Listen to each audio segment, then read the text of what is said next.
increases. And when I first got on town council, some of the people who were there before me told me that we needed to try to push for 0% tax increases. But really what that does is it kicks the can down the road. And at some point, you have to make up for a shortfall because inflation is never below zero. And so if you do 0% increases, we've been caught in the past where we've had to catch up and have to increase taxes because of 0% increases. We tried to do it in 2021 to deal with the situation arising from COVID-19 and to help the people who had possibly lost jobs and income.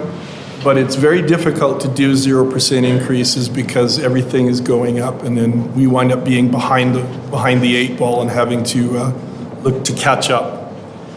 So yes, inflation is a big factor as far as our tax increases. The year-over-year inflation rate for September in the Calgary region was 4.4%, and the town right now is proposing a tax increase of 5.05% in the 2024 budget. Unfortunately, the cost to provide services that residents expect has gone up, and that's including things like natural gas, heating, electricity. The pool, obviously, we have to be able to keep the pool temperature at a certain rate that's hopefully workable for everyone. And the town sometimes, well, we have to raise revenues in order to pay those inflated costs of inflation. As a comparison, last year, the year-over-year inflation rate for September was 6.8%, and the town increased taxes by 4.5%. Now, that question about how we compare to other municipalities, I have a few communities here, just so you can see some comparisons. And again, all municipalities are at the proposed tax increase right now. We still have many budget meetings to go through before we finalize everything. And in addition, we had a large group of community groups that came to us a couple of weeks ago submitting requests for funding. So everything has to be looked at. Town of Strathmore, as I said, we have a proposed tax increase of 5.05%. To compare to other municipalities, Edmonton is proposing 7.09%. The City of St. Albert, 5.5%. The town of Cochrane is 3.45%, but I believe they're taking 1% from reserves on top of that. Okay. So they want to increase what they're putting into reserves? Or they're lowering the tax increase? They're lowering the tax increase by taking money out of reserves. Right. The town of Strathmore is putting a lot of money into reserves. Right. Okay. And that's something we did once when I was on council early on. We took some money from reserves to lower the tax increase, but that's not a great idea to do either, because your reserves are essential in a town in case you have large infrastructure items that have to be done. Say there's a major sewer line that has to be replaced. If you've depleted your reserves to keep property tax rates low, then you don't have any kind of a savings account.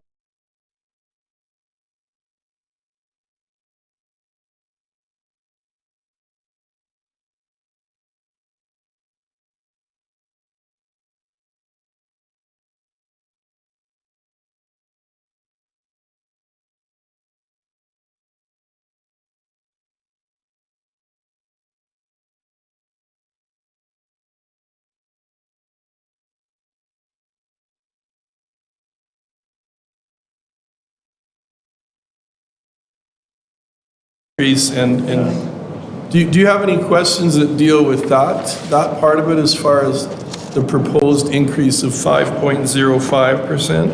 I have a question, actually. Sure. Actually, I'll say one thing. So one thing I learned actually the other day I found surprising is, so the town does pay GST, but we get our GST rebate from the federal government. But one thing that has increased our costs is the carbon tax going up.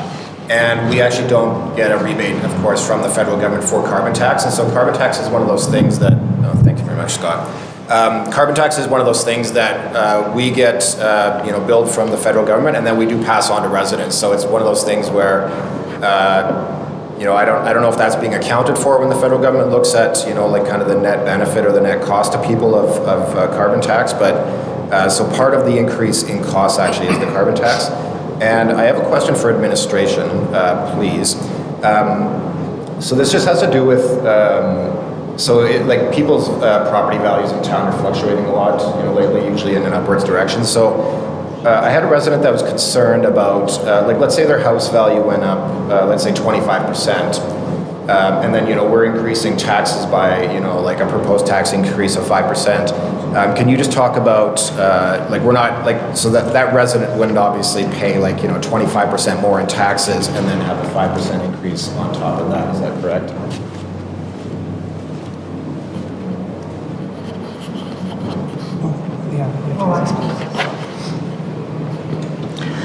So as our assessors are doing our valuations on all of our properties, we do look at the market values.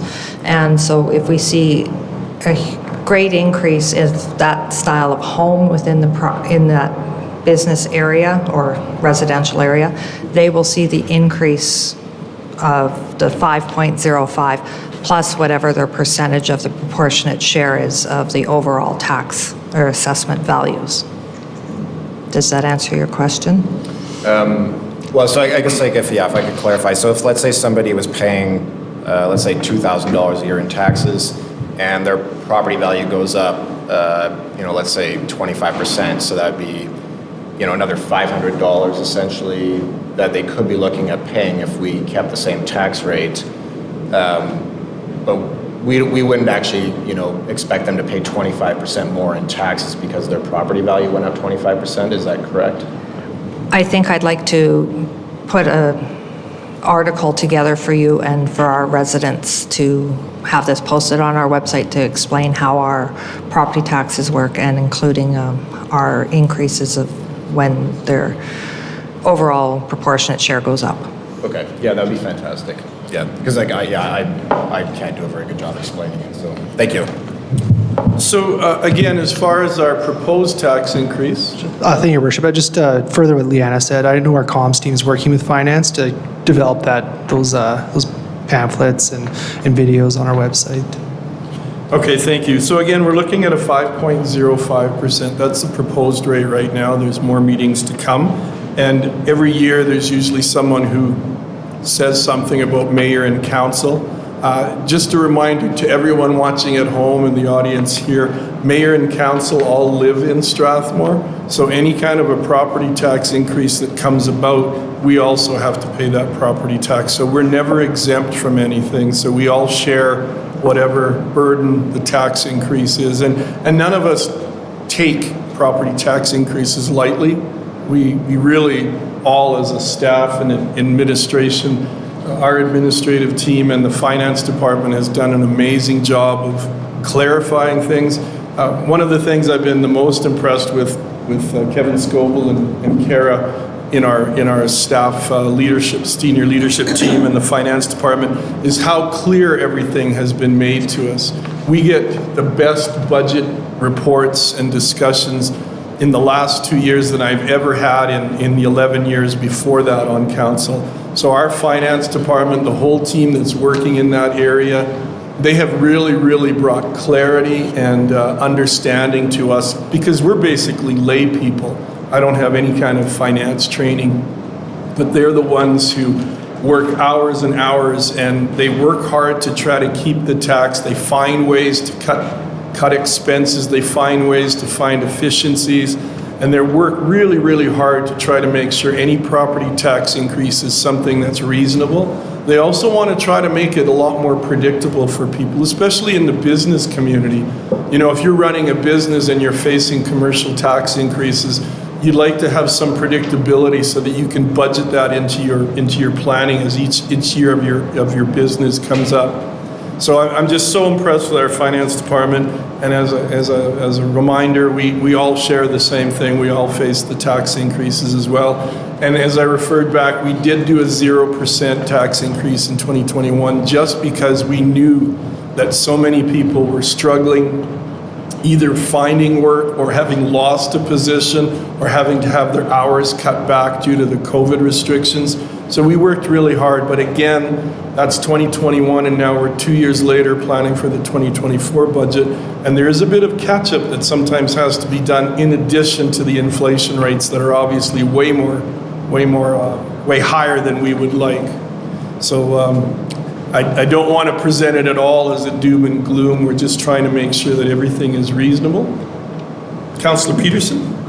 Thank you, Worship. I just also want to say that in terms of tax increases, that this council is acutely aware of the issues that are being faced by, particularly by people on fixed incomes in this community, particularly by seniors, and not a day goes by that we don't hear about the almost impossible pressures that are being put on seniors through increases to their bills, and that is proven out through the statistics that we're keeping in terms of prospect employment services here in town and in our FCSS, because what we're seeing is countless numbers of seniors seeking employment.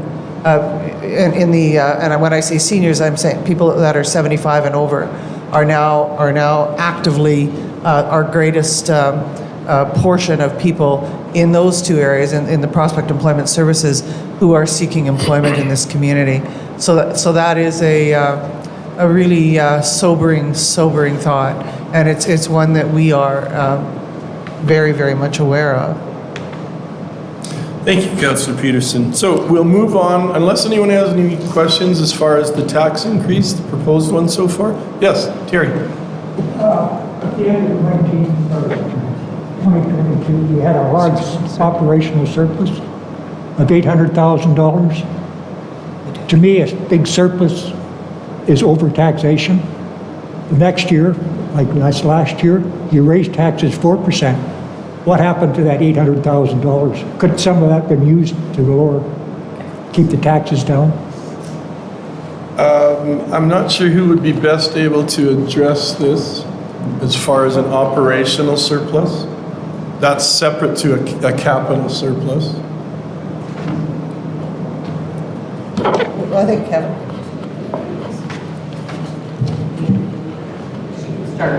Jump in. Yeah. So based on our 2022 year end, yes, we did have a large surplus of, I'm going to say $800,000. We brought this back to council and we did put this into reserves. One of the things that we have pulled out of reserves in 2023 is to pay for our water license. So a lot of that surplus money has already been used. So say we put in $800,000 at the end of 2022, we've taken out $600,000 for the water license.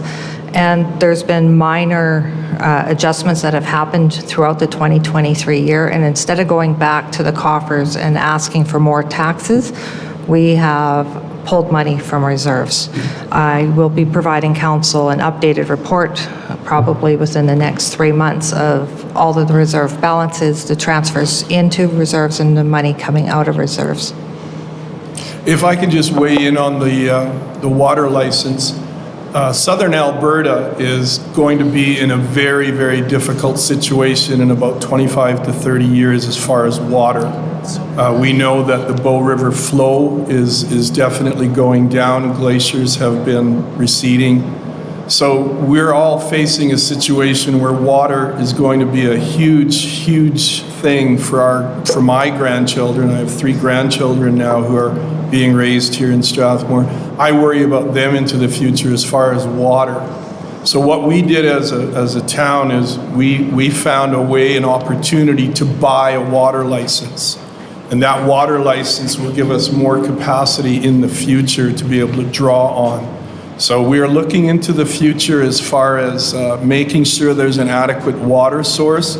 We're going to be looking at other measures that maybe we can look at. I was reading an article on Las Vegas, for example, and obviously in the States from the Colorado River, they're really in trouble as far as water. So Las Vegas has put in bylaws and laws now that there will be no more front lawns in Las Vegas. They've also put in bylaws to shrink the size of people's swimming pools.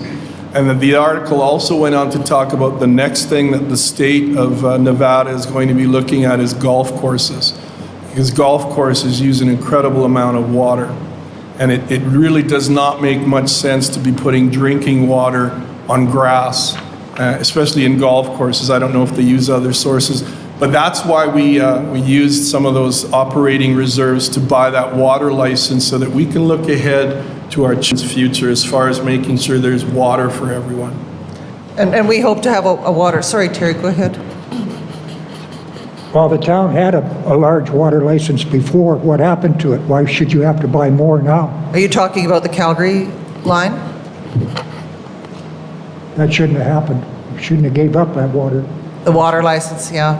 I don't know anything that about... that predated, you're absolutely right, that predated us. But I also want to say that, you know, Terry Peterson's a former councillor, our speaker, 30-some years ago when there was a lot of foresight in this community because, you know, there were 1,500 people here and we were out of water. And the council of the day made an incredibly brave decision, a desperate decision, but an incredibly brave one nevertheless, to spend $30 million of taxpayers' money to bring water from Calgary through the Calgary water licensing system. And when we did that, and it was, we're just about to pay that off now. We're almost ready. Correct me if I'm wrong, but we're close to paying it off. And so that, and that was a $90 million project with federal and provincial funding. But without that, this community simply would not have flourished the way it has. And so we still have that capacity. But there was a payoff on the other side, and it came from depletion of reserves, and it also created a deficit in being able to upkeep infrastructure in the community. And so it was a trade-off, but it was one that was very, there was foresight in it, they understood it, and they understood the implications of it. And we still live with it today, but it was still, retrospectively, a really, really sound decision. Terry Peterson was on that council that made that decision, and they took some big hits for doing it, but it has been the saving grace for water for this community. And in the processes going forward, from a personal perspective, I'm really hopeful that we can continue to pursue water licenses because it will be the mainstay of our community going forward. And I think there aren't very many communities with that kind of forethought now, but we are one, and we have a CAO who has a long history of working in engineering in that environment. In some pretty extreme conditions. And if you have been watching TV, you're seeing that the Mackenzie Basin is drying up. You're seeing what's happening on the northern rivers, and there's nothing different, as our mayor said, about this, about southern Alberta as well. So it is something that this council believed after a lot of thought. We had some really great research on hydrologists that came into this to try to educate this council toward that end, and we're, from my perspective, I'm very comfortable of the direction that we're moving. But thanks for the question, Terry. Thank you, Councillor Peterson. Just before I go to you, if I could turn to CAO Scoble. This is Kevin Scoble. Yeah, just talking about the surplus a bit. So it was 800,000, but that was about 6% of the budget for 2023 or 2022. Sorry. Plus or minus 5% budgeting is very good budgeting, and I don't know any municipalities that have ever actually achieved that. We certainly don't want to overtax, but municipal government also can't run a deficit like provincial and federal governments. So if we actually come in undertaxing residents, we have to make up that deficit on the next year's taxes. So, we do try to keep it, within that 5%, but we also don't want to be too risky with the budget. There's a lot of fluctuations in the year, like fuel prices and work that comes up throughout the year that was not forecast, and that which public decisions are made on by council. In terms of water licenses, it's very important to note there are no new water licenses for the Bow River. There is no new water, so we're having to buy existing licenses. So in time, I'm working on a regional long-term water group right now, and we're looking at some very different ways to manage our water going forward. But that said, the price of water licenses is only going to go up. It's never going to go down because, again, there's limited supply of water licenses. There is no more water allowed to be taken from the Bow River. Thank you, CAO Scoble. And we have a question here. I'm just curious about other ways of getting water. I think Langdon has their own water system, and do other towns buy water from other bigger cities, or is there other methods, or have you guys looked into that at all? Our CAO is an expert in this, but I can speak from when Terry Peterson was on council, my husband was on council. They looked at a lot of different aspects before they went to the Calgary water license to bring water, to bring that pipeline here. But there is a huge aquifer on the north side of our community, a huge aquifer. And they actually looked at well drilling and whether that would be something that was possible. But taking water over time from a huge aquifer also has consequences. And so they made decisions around that was not the choice that they went forward. But there is capacity, but there is also provincial legislation that guides that. So I would turn it over to people with more knowledge about to what's happening in other communities. But. Well, I mean, I would commend the town of Strathmore in the past for actually entering that arrangement with Calgary and building that water line. It does give this community significantly more water capacity than many communities in the southern region have here. But that said, that's finite. If you look at a picture, I saw a picture the other day of the Bow Glacier in 1898 and 2007, and you cannot even see the glacier anymore. And we're in an El Nino winter right now. We'll probably see very little snowfall this year. So typically for till August or September, we're drawing our water from snowfall that's melting, the snowpack that's melting, and then after that we're using glacier water until we get the next snowpack. So we're looking at different things besides just there's certainly aquifers we'll be looking at, but. Big in the future will be reusing stormwater and reusing actually wastewater from the sewage system once it's treated. So that's becoming quite a practice in the southwestern U.S. right now. It's been done in some areas in Asia for quite a few years. So we're actually going to need to start recycling our water for non-potable purposes. So it would be very common in the future to irrigate parks or things like that with recycled stormwater or wastewater.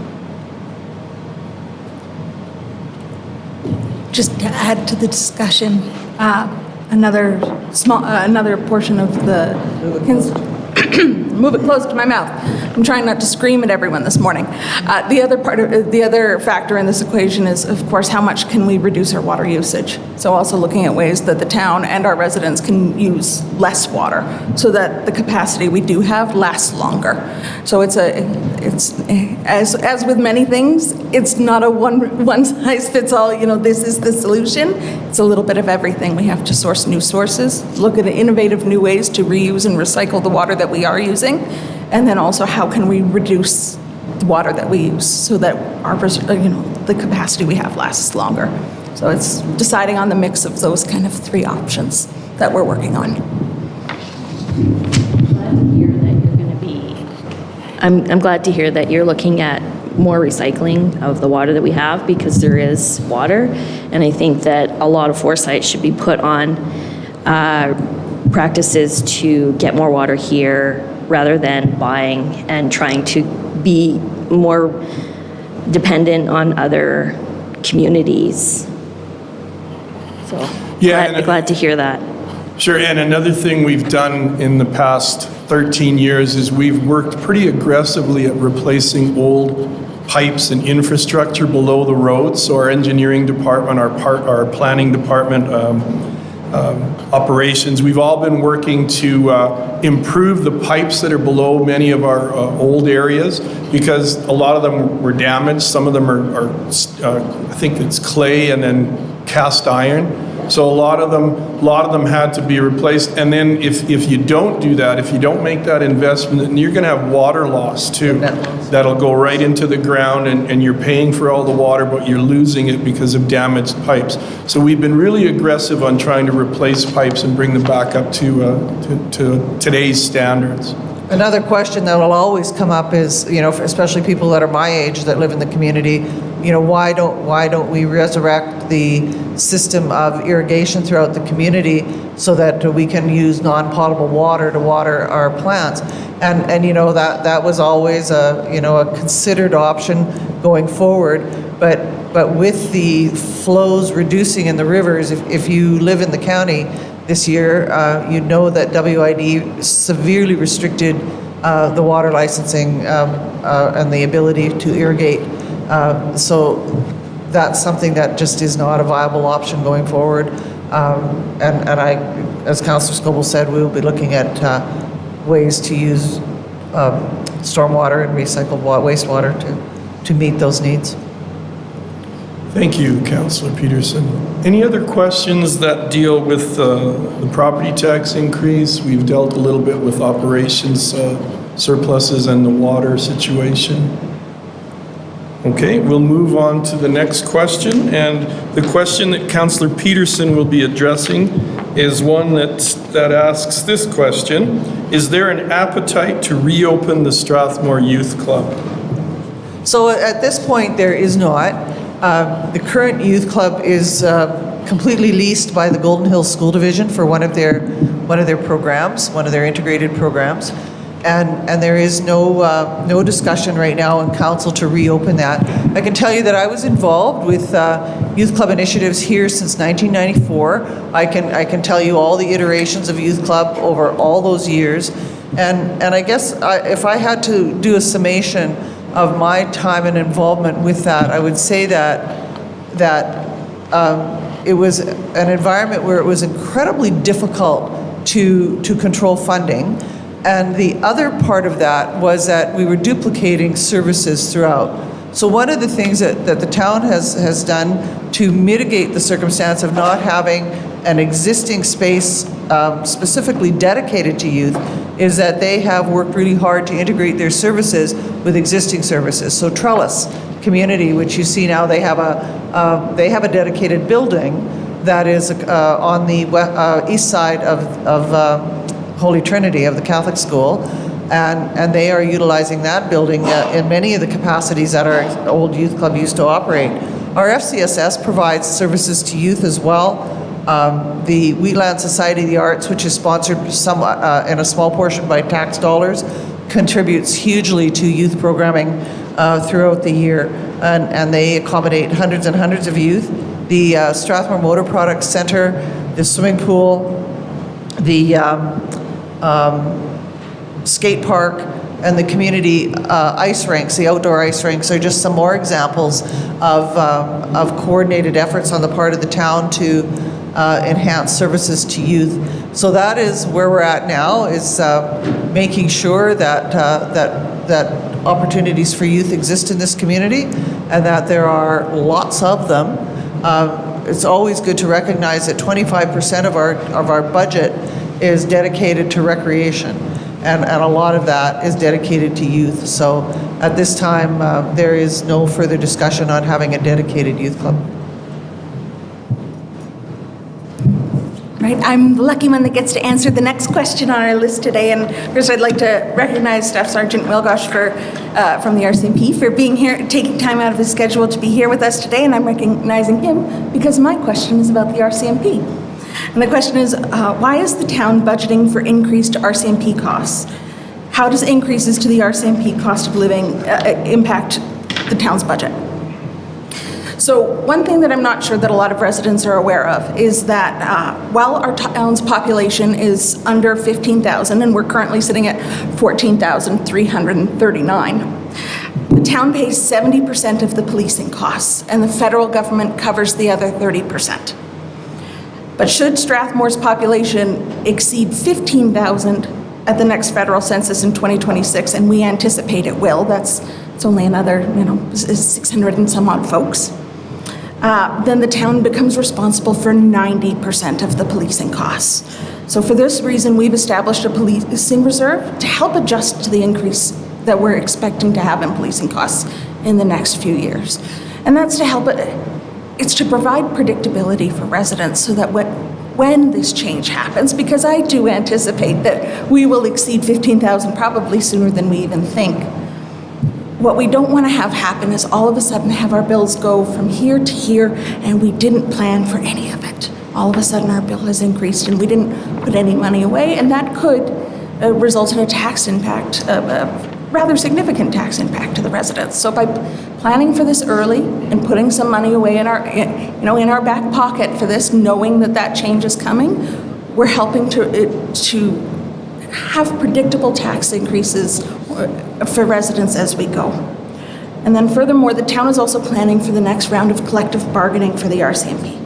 So when the federal government and the National Policing Federation went and came to their last agreement in 2021, it included both an increase in pay for RCMP, but also that was applied retroactively, all the way back to 2017. So as part of this agreement, for our share of the policing costs, the town was responsible for about $600,000. And that was a pretty big shock to the budget too. Now, it's not that we don't want to pay our RCMP members, we absolutely do. They work very hard for that money, they do a very dangerous job, and I believe they earn every penny of it. But it also means, again, in terms of wanting to have predictable, reasonable tax increases for our residents so that no one gets a shock, we're also tucking away money for that, anticipating, okay, what might come after that next round of bargaining, let's make sure we have some money in our pocket put away so that we don't put ourselves in a crunch in the future. So that's why we've established a reserve for that. It's so that we can plan and know, you know, when we have an idea of costs that are coming, it makes sense to put that money away. It's just like we do in our homes when we know our furnace is about 25 years old and we go, okay, I've maybe got 2 or 3 more years on this thing. Okay, we're gonna, you know, maybe tuck away some money knowing, okay, in the next few years, I think I'm gonna need a furnace. In the next few years, we think our policing costs are gonna go up. So we're starting to tuck some money away in the budget into a reserve so that we're ready for that when it comes and so that it's an easy transition for residents. And my goal is that you might not even notice it. Maybe, we'll see. So that's my answer for, that's my response for what's going on with our CMP costs in our budget and why we're starting a reserve for that. Does anybody have any questions on that budget item?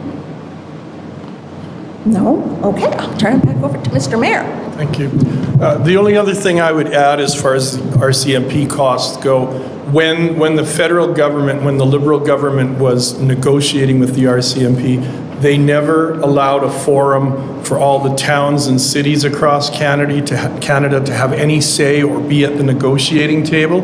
Not that we would have done anything drastically different, but we weren't allowed to be a part of the negotiation, and then when the federal government reached their agreement, it was just passed on to the municipalities. However, the federal group of mayors and councillors across Canada and the Alberta one did lobby the federal government to have more of an active role as part of it. We also felt that a lot of the municipalities in general felt that because the federal government negotiated the contract, including the retroactive pay, and we weren't allowed in the negotiations, perhaps the federal government should pay the retroactive instead of passing on that hardship to towns and cities.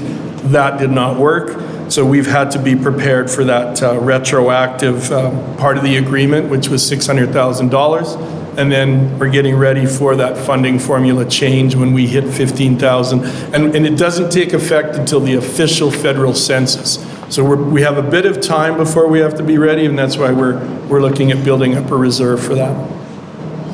Our next question goes to Councillor Montgomery, and the question is, why is the town working so hard to increase the reserves? And what is the town's strategy regarding reserves?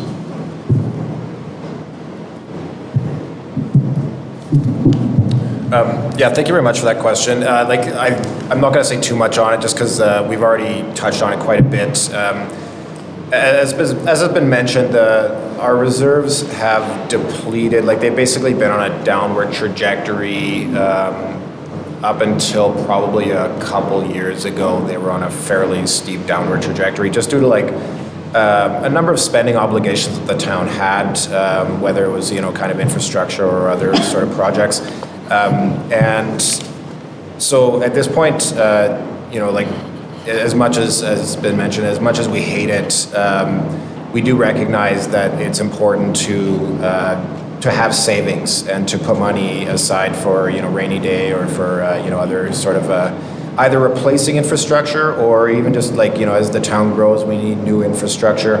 And so we have been very aggressively, I would say, putting money into reserves. I personally do not like, raising taxes, and I know other members of council don't like that either. And so I can assure you that any sort of increases that have been considered, at least while I've been on council, and are being considered today, are necessary.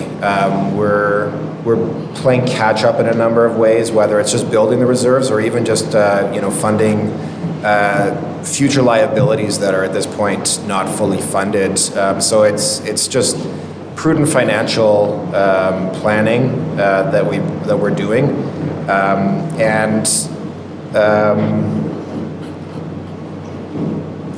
yeah, and even like just as far as like the reserve policies that we've been kind of implementing over the last year, that we've kind of changed some of the processes around that. But I guess just to sum up, it's just been identified and that it's important to have healthy reserves, and we have been taking every step possible to increase our reserves and just basically save money. Thank you. Thank you, Councillor Montgomery. Any questions concerning reserves? Okay. We move now to another question that'll be fielded by Councillor Peterson. And the question is, why is the town increasing utilities, and what is the long-term plan regarding utilities? So the increase to the utility rates for 2024 is a combination of several things. There are contractual increases from our utility operators. There are negotiated increases to potable water rates from the city, and there's the addition to the town's reserve for future water, sewer, and stormwater projects. And so the town's plan, the capital plan, outlines the results for the next 5 to 10 years of utility capital projects. However, the master servicing study, which is on our website, can be and is a guide for the next 20 to 25 years, and a lot of the utility reserve has gone up exponentially, and there is I guess always reason to be cautiously hopeful that the increase to the utility rates will be what will protect our master plan infrastructures into the future. And remember, I said that the investment that we had to make to bring water and then wastewater treatment, they had to build that same council when this community was for 4 years the fastest growing community in Canada. They were under incredible pressure. And in addition to that, to the $30 million that they had to put in to bring the water, they also had to build a tertiary treatment plant, and that did not come cheap. And then there were all the infrastructure costs in the new communities, and that was to the detriment of underground utility in the old sections of the town.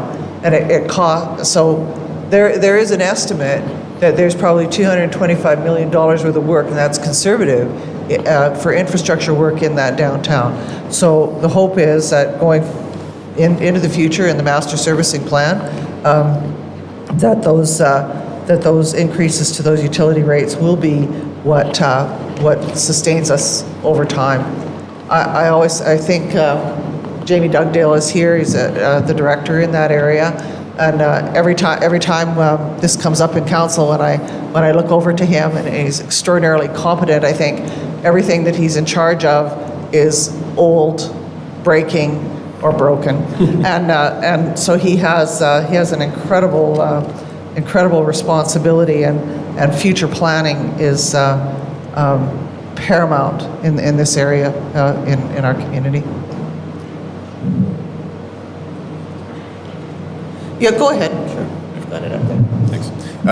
So I did ask administration to produce like just a rough estimate of what residents would see if, like, with the proposed increases for 2024, and so with the average, let's say the average user of water, uses about 15 cubic meters in a month. They would be looking currently at paying around $158.30 based on the current fee rates. Yeah, per month, yeah. And so the change with the new fees, you're going to go from about $158.30 per month to about $165. So, you're looking at around a $7 increase per month based on the new rates if you're using around 15 cubic meters per month. So it's absolutely necessary, as Councillor Peterson touched on. Thank you. Thank you. And just drifting a little bit from utilities, paired with all of this, we're also trying, and our town's administration through CAO Scoble, we're working really hard to try to attract more industry, and we've been successful in some recent things that are coming. And so if we can really increase and add to the industry that's in Strathmore, that will also help with the overall tax base. So our staff, our ECDev person, our senior leadership team is being very aggressive trying to market Strathmore and have things come to us that we can generate jobs for people and we can increase and add to our tax base. Any questions that deal specifically with utilities? Terry? Whatever happened to the heat plant that was supposed to come? It's still coming. It's still coming. When? I'm not 100% sure when they're breaking ground, but it's still in the works. They've been working to attract more investors. They've changed some of their design on the plant itself, but yeah, he's talking about phytoorganics. Still planning to come. Haven't started groundbreaking yet, but we're hoping that will happen soon. And there's been action in the county, as I'm sure you're aware, where they've gone directly to the farmers to look at contracting. And they've done some shifting in the marketplace from yellow peas to adding in some other aspects of farming into that. They in the prospective contracts that I saw them offer to our farmers here was actually above market value. So they've been doing the work in the background. We work with them. Our senior leadership team works with them always in an ongoing fashion, for sure. And they have secured the land from the WID, so, yep. Well, I'd be a little concerned because the biggest market is phony hamburgers, and that didn't fly. That's gone by the wayside, so I'm just not sure. There's another aspect to that. I understand that you're a rancher and that this is offensive, and I get that. And but one of the things that is marketable worldwide is protein. And you and I are probably not going to change our ugly red meat eating habits anytime soon, but the rest of the world is, and there is an international market for this. It's not here necessarily, but the front end of the economic resource that we have to be able to grow what they need to produce that protein is here, and those ranchers are going to benefit, and farmers are going to benefit exponentially from that. But it's probably people a long ways from here that are going to appreciate protein in their food in the way that they are generating it. And I was able to meet with the head of Phyto this summer at an event in Calgary, and he was going to a conference in China to deal with this, to look at attracting more investors. He was fully confident that things are going to progress. Anytime you have a large industry coming, there are a lot of hurdles that the company has to go through to finally land and get running, up and running and developing. The solar farm that we attracted here also took some time. There were some stumbling blocks, there were some growing pains, but it's now fully operational. And the town receives lease payments as well as property taxes from that. And that's been a real financial boon to our town. And they've even been able to get a contract with a ranching company, and sheep have come in to take care of the clover and the grass. And so that's fully operational now. It's producing energy to the grid, and Strathmore is receiving revenue from it. So I'm confident in phytoorganics. Yes, it hasn't happened as soon as we would like, but it's according to the person I talked to, it's still happening. Terry? Yeah, on your solar farm, have you got it in writing who cleans it up when it's finished? There is. I haven't fully read the whole contract lately, but there is I was told there is a section that says they have to return the land to the state that it was. And so that part will not affect Strathmore. And again, we didn't put any revenue into the solar farm other than some staff time contractually and negotiating and working to make the project come to life. We basically are just leasing land to them that was not the best of lands in the first place. And so, yeah, we're just receiving lease payments and property taxes, and they have said in the contract that the land will be returned to the state that it was. It's a 26-year lease with an option for another 26 years. So we're confident in that as well. And I know people have some concerns about solar panels and the recycling and what's going to be done with them. I'm sure that the market will improve and technology will improve as we go through. It's something that the land was sitting there, and we decided that we should try to find ways to generate revenue for the town. Kevin? Maybe I can elaborate on strategy a little bit. So the town of Strathmore's tax ratio is currently 80% residential to 20% non-residential. Our long-term goal is to get to 70-30, and in our new growth areas, that will mean 60-40. So what does 80-20 mean? It means for every $100 of diesel we put in a sanding truck, residents pay $80 of that, and the businesses pay $20 of it. So the Alberta average is about 68-32, somewhere in there, and our goal is over the long term to get to that average in the province. You know, so in the case of the solar farm, like our tax ratio was actually 80.5 to 19.5 or whatever the math adds up to, but we just got, with the assessment on the solar farm, it actually moved the dial to 79.5. So it's actually it's taken 1% of the tax burden off of residents. And I guess the other thing I would note is, you know, the community I was in before this, I was working with European investors, and the major investors that we're talking to in Strathmore, they all ask the same two questions. What's your quality of life? Because they want a good quality of life for their employees. We have a high quality of life here, and our customer satisfaction survey is unparalleled in Canada, actually, when we do the surveys. And the second question they ask is, where's the green energy for us to connect to? So we are continuing to look at other green technologies, because that's actually what is attracting investment right now. If you don't have green power, you're not going to attract investment. That's just the fact of the state of the world these days.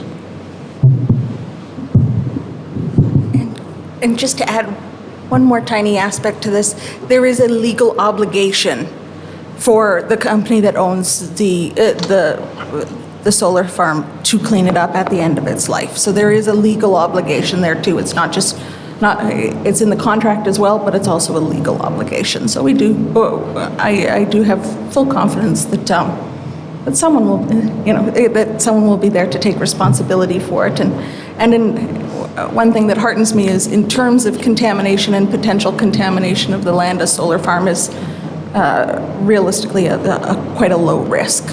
You have a higher risk at the substation that's right next to the solar farm, or a new gas station, or anything like that can also introduce contaminants into the community. And a solar farm is a pretty low risk in terms of contamination.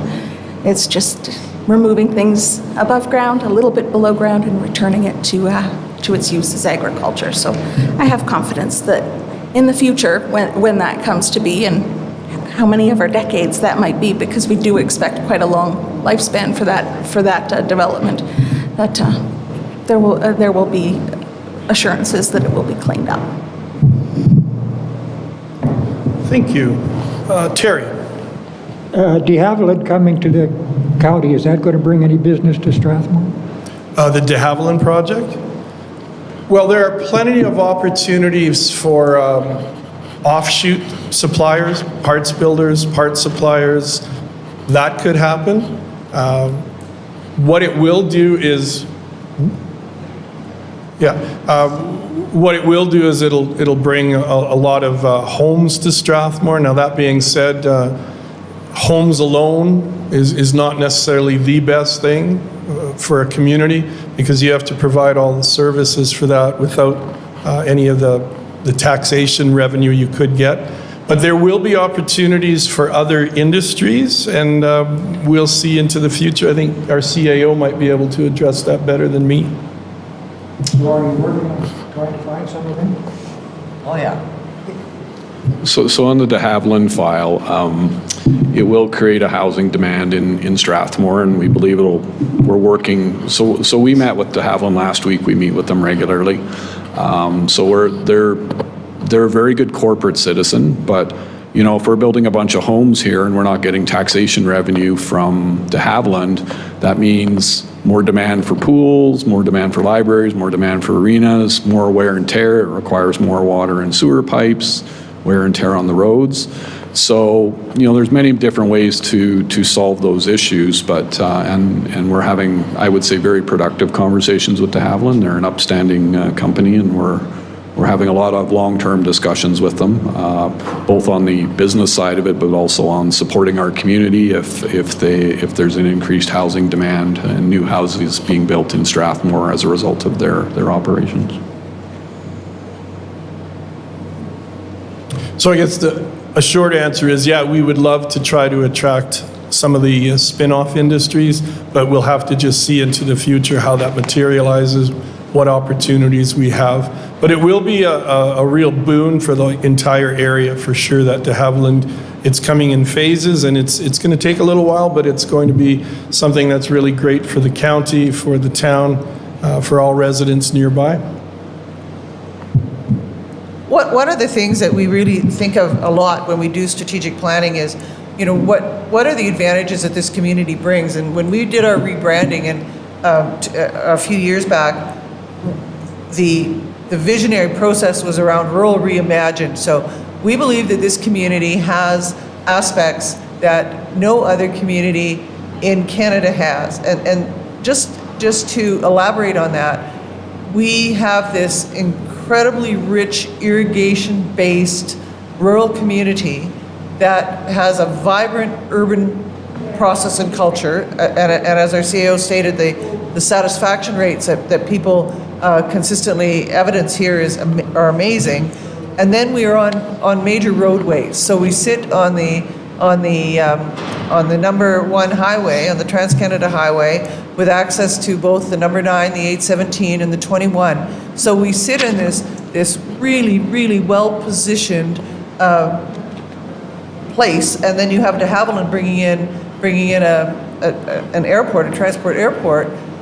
We know that we can become an economic hub, and that is what we will stay focused on, and we'll try to really work hard on that rural reimagined vision. That this is a space where we work with our rural counterparts, with our urban community, where we can have safe water, source food locally, you know, within that 100-kilometer range, where we can be a transportation hub for urban development and rural prosperity. And so that is definitely what we are looking to do, to set up to set ourselves up for the future as an economic hub. And we really understand, and we know from the very learned people that we work with, that this is a definitive goal and possibility. Back at the end of September, we had the Alberta Municipalities Conference in Edmonton, and our town was able to secure a meeting with the Deputy Minister of Economic Corridors. So Deputy Mayor Wegener and myself and Mark and Kara were able to be at that meeting. And we were able to present our optimism and our case for the fact that we are on this large transportation corridor, and we would love to see some help and some synergies that we could work with to create this economic corridor within our town boundaries and do some serious work on commercial development. So, yeah, it's on our radar, and we're hoping to develop a lot of things, and de Havilland is just one of the pieces of that. Any other questions? Yep.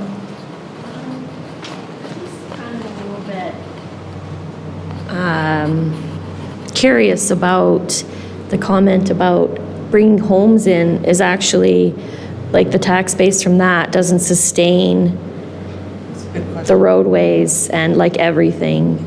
That kind of floors me that we don't want more homes here. We want. It's a numbers game.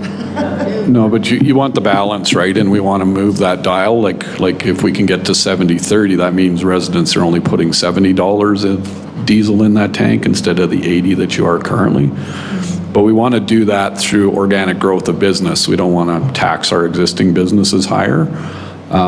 So yeah, but if there's a bunch of homes being built associated with the business, and the business is not located within our boundaries, we're not getting that business tax. So the ratio actually goes the wrong way. Instead of being 80, it moves to 82. So you're actually paying more of the tax burden, right? So, like I said, it's all about equity and I hope my comments weren't mistaken. We are having business discussions with de Havilland too, so about business opportunities that they can provide to Strathmore, and I think there's going to be some significant ones. So, but new businesses locating within Strathmore is good because it gives us that taxation, and I guess to sum up, if you're building homes for a business located in Strathmore, that's a good thing. If you're building homes for a business not located in Strathmore, that's not a good thing. You bet. Just to I guess maybe add a bit more clarity to what this is. So the problem for the town is that there's front end costs to building all the infrastructure for those new homes. So there's a period of time where essentially the rest of the town is subsidizing.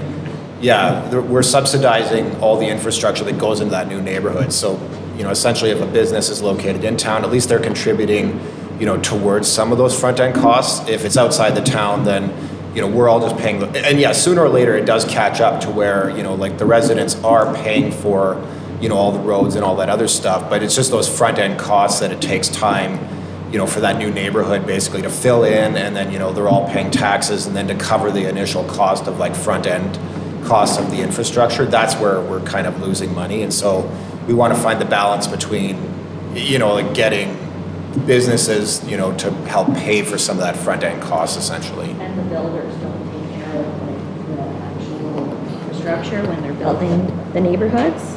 The administration could speak to it better than I can. Developers pay for some of the infrastructure, and then the town also pays for some of the infrastructure as well.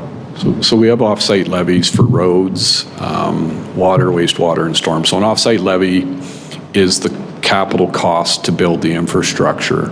And so there's a formula. So if it's something that benefits the existing population of Strathmore and the developer, there's actually a cost sharing there, and there's a formula for that.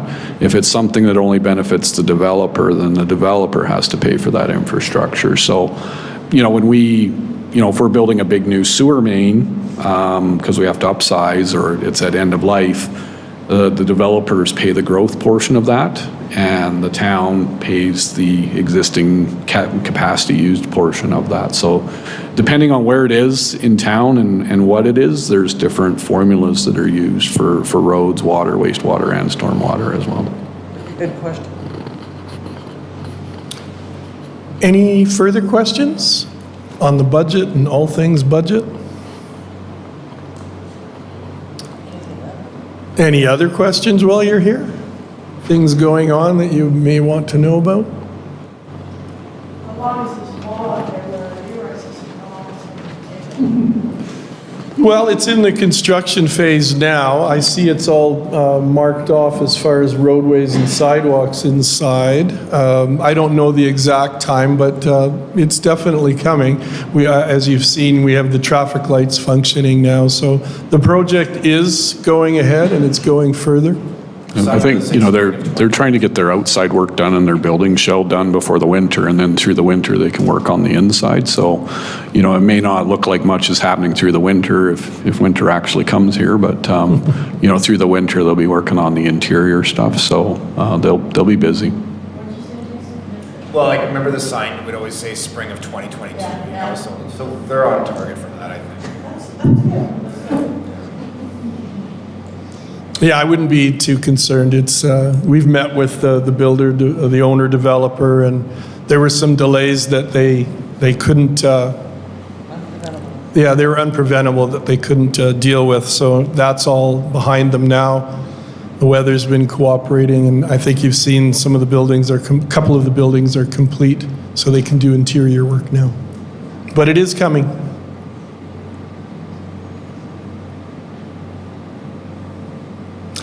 Seeing no other questions, I guess all that's left is to thank you again for coming this morning. Hopefully before you go, you can grab another donut or a cup of coffee on the way out. But again, thank you for being with us. To the people who are watching at home, thank you again for joining us for this, and we'll look forward to the next coffee with council. Thank you, admin and staff. Yeah, thank you very much. And have a great day.